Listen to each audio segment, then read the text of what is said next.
사랑하는 성도 여러분, 안녕하세요. 최중철 목사입니다. 오늘도 여러분의 삶에 풍성한 하나님의 은혜가 넘치시기를 소망합니다. 담임 목사님의 안식월로 인해서 6월과 7월 오늘의 묵상은 부교육자들이 한 주간씩 돌아가며 하게 되었습니다. 많이 부족하지만 은혜의 시간이 될 수 있기를 바랍니다. 오늘 우리가 함께 나눌 말씀은 스가랴 1장 3절의 말씀입니다.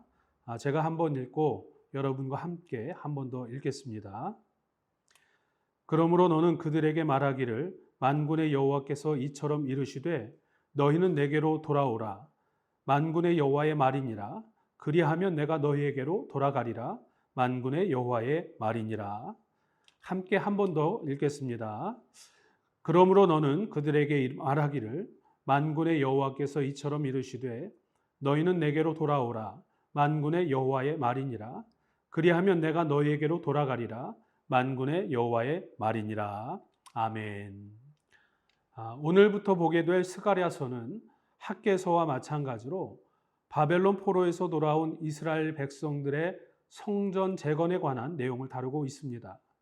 스가랴의 예언은 묵시적 성격을 가지고 있는데 여기서 묵시란 미래에 일어날 일에 대해서 하나님께서 선지자들에게 환상과 비유로 계시하여 말씀하는 것을 의미합니다. BC 537년 바사왕 고레스의 칙령으로 제1차 포로 귀환이 이루어집니다. 이 1차 포로 귀환을 주도한 지도자가 스룹바벨과 대제사장 여호수아입니다. 두 사람의 지도 아래 성전 재건 작업이 시작되죠. 하지만 2년 만에 겨우 성전 기초지대를 놓았는데 그마저도 대적들의 방해로 인해 중단되고 이후 16년 동안 방치됩니다. 그렇게 16년이 지난 어느 날 오늘 본 1절에 보니까 다리오 왕 제2년 8째 달 서기력으로 하면 주전 520년 10월경입니다. 이날에 이또의 손자 베레가의 아들 선지자 스가랴에게 하나님의 말씀이 임한 것입니다. 하나님이 뭐라고 말씀하셨느냐? 오늘 함께 읽은 3절 말씀에 보면 너희는 내게로 돌아오라. 그리하면 내가 너희에게로 돌아가리라. 이렇게 말씀하셨습니다. 하나님은 스가랴 선지자에게 이스라엘 백성들을 향해 너희는 나 하나님께로 돌아오라. 그리하면 나 하나님이 너희에게로 돌아가리라. 그렇게 전하라 말씀하셨습니다. 왜 이런 말씀을 하신 걸까요? 당시 이스라엘 백성들은 영적 무기력과 나태에 빠져 있었기 때문입니다. 그러다 보니 성전 재건에 대한 의지도 완전히 꺾인 상태였습니다.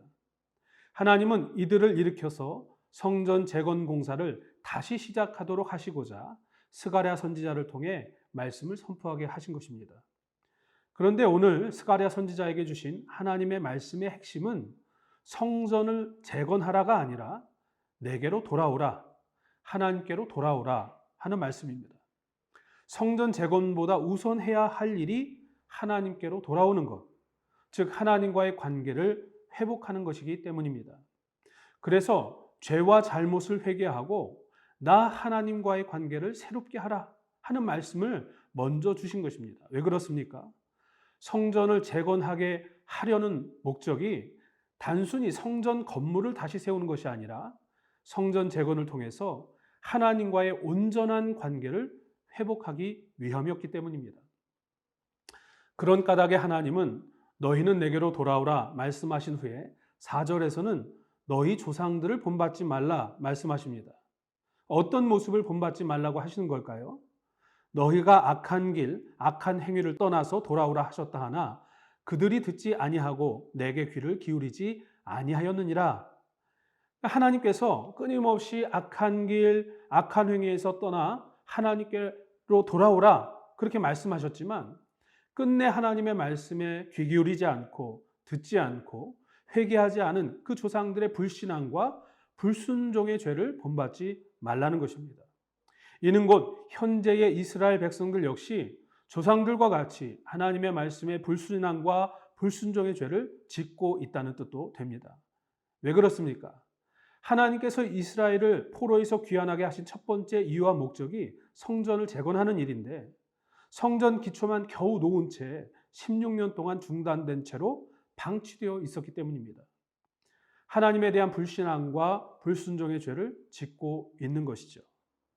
아무리 주변 대적들의 방해와 공격이 있었다고 하더라도 성전 재건 공사가 16년 동안이나 멈춰 있을 이유가 없었습니다. 처음에는 대적들의 방해와 공격 때문이었는지 모르지만 어느 순간 그것은 핑계일 뿐이고 실상은 자기를 먹고 사는 일에 바빠서 성전을 재건하는 일은 뒷전이 되었기 때문입니다.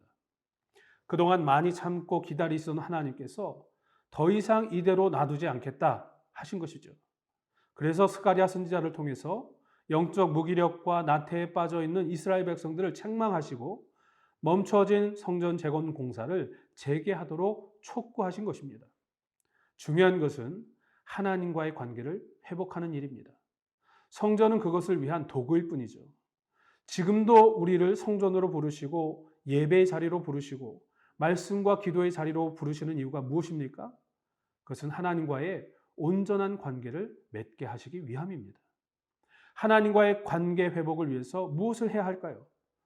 이스라엘 조상들을 멸망의 길로 이끌었던 불신앙과 불순종을 본받지 말아야 하는 것이죠. 그리고 적극적으로 하나님 앞으로 나아가야 합니다. 예배의 자리로, 말씀의 자리로, 찬양의 자리로, 기도의 자리로, 은혜의 자리로 나아가야 합니다.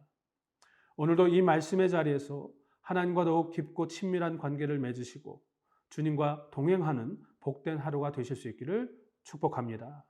기도하겠습니다. 사랑의 주님, 우리를 부르시는 주님의 음성을 듣고 주님께로 나아가게 하옵소서. 예배의 자리에서, 말씀의 자리에서, 기도의 자리에서 주님과 더 깊고 친밀하고 온전한 관계를 맺게 하옵소서. 예수님의 이름으로 기도합니다. 아멘.